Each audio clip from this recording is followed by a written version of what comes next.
Knifedope. More dope. Come and get your fix.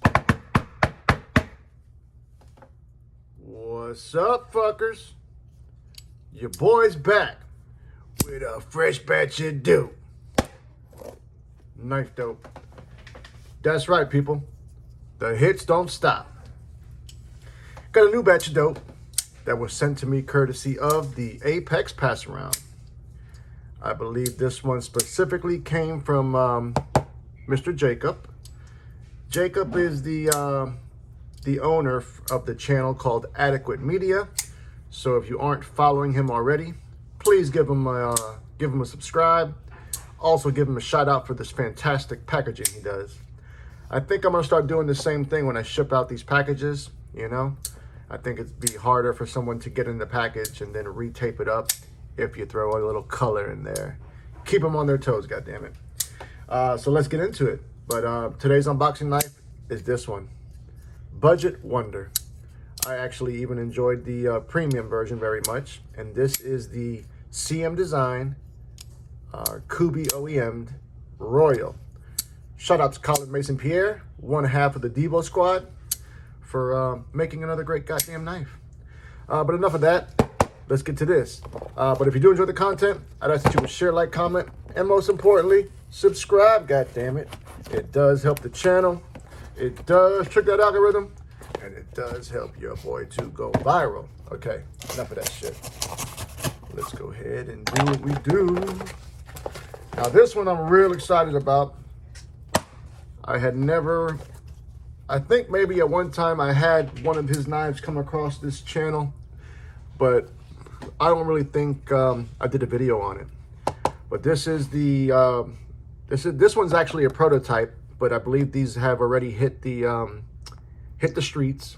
This is coming from Dylan Mallery Designs. This is called the Phorus version 2. What do we got here? Okay.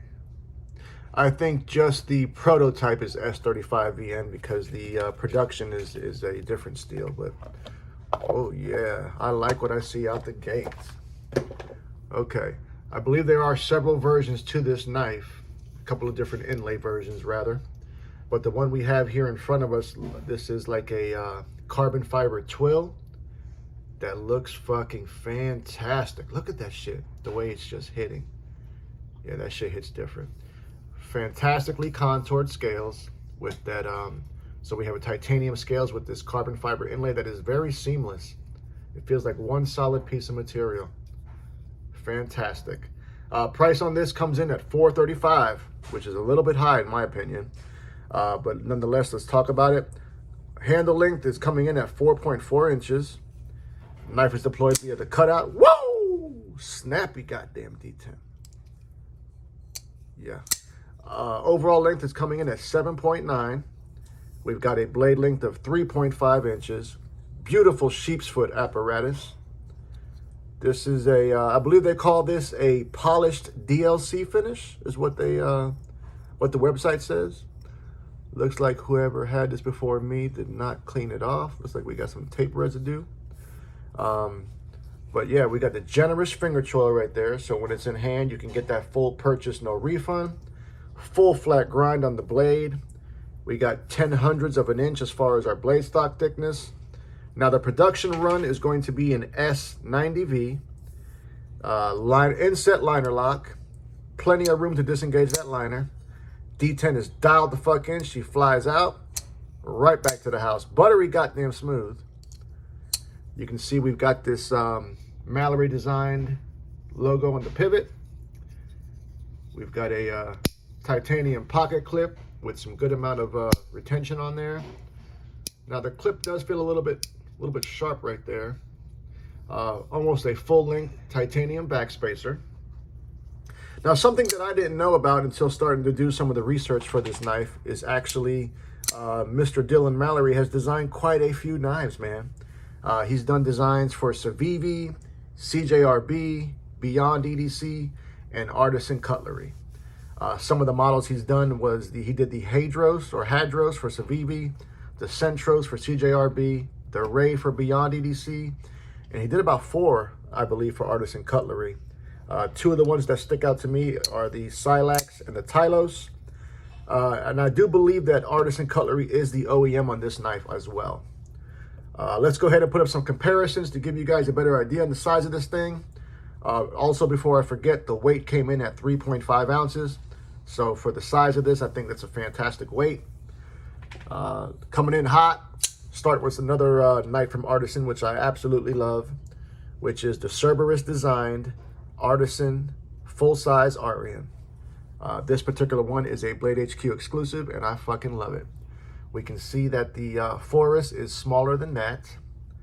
Next up, a recent acquisition which has been getting quite a bit of pocket time, and I am thoroughly enjoying, which is going to be the Devo Growler. Version 2, don't get it fucked up. So we can also see this knife also has that fantastic carbon fiber, and it is also smaller than the Phorus. You know, I am really starting to enjoy inset liner locks. You know, at first I really wasn't a big fan of them, but they have grown on me quite a bit. That's just a side note for you fuckers, because this Phorus is an inset liner lock. All right, next up, Spyderco sighting. We've got another goddamn knife with some good looking carbon fiber. We're talking about the what the fuck is this?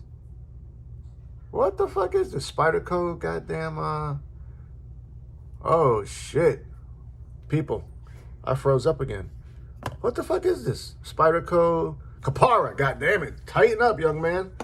So we can see that the Phorus is smaller than that. Next up, I think possibly my favorite overseas purchase this year. Fantastic knife. We're talking about the Knoll Voodoo. So the Phorus is smaller than both of these. Let's do 2 more. God damn it. 2 more.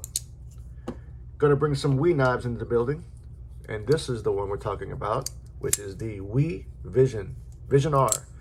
This one actually is the premium version of the Wii, of the Vision series. And I know a lot of people, possibly even myself at one point, was giving all the praise to the budget version, but I still think this premium version is better. But nonetheless, I think we've got, well, yeah, the Phorus is a little bit bigger than that. Last up, gotta bring y'all some American vibes. You know how the fuck we do. We're talking about the McNeese PM Mac 2 3-inch rendition.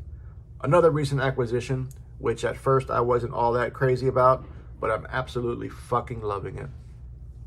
So we can see that the Phorus is bigger than that. What are my feelings on this Phorus? I think it's a beautiful goddamn knife. I think it ergonomically feels great in the hand. Aesthetically looks fantastic. But I will tell you, $435 for this is a bit high. Actually, not a bit high. It's fucking high. High like giraffe's ass is what I like to say. You know? It's basically an Artisan Cutlery design. OEM knife, I should say. Not design, but, you know, made by Artisan Cutlery. $435. You're getting titanium with a carbon fiber inlay and S90V. Help make it make sense, people. You know, I can't co-sign that, man. I like the knife, but I cannot recommend it based on that price. Now, there was a little bit of confusion because when I was trying to look it up, they had a version 2 that was listed on White Mountain. It was not this configuration, and that one was $325. They were sold out. The only place that I could find this knife was on Mallery Designs, and that's where I'm getting the $435 price tag at. What do you fuckers think? Do you agree with me on that? Are you a fan of the Phorus? Tell me all about it. Love you, mean it. Until the next time, cut something, cut someone, just don't cut yourself. Stay dangerous, fuckers!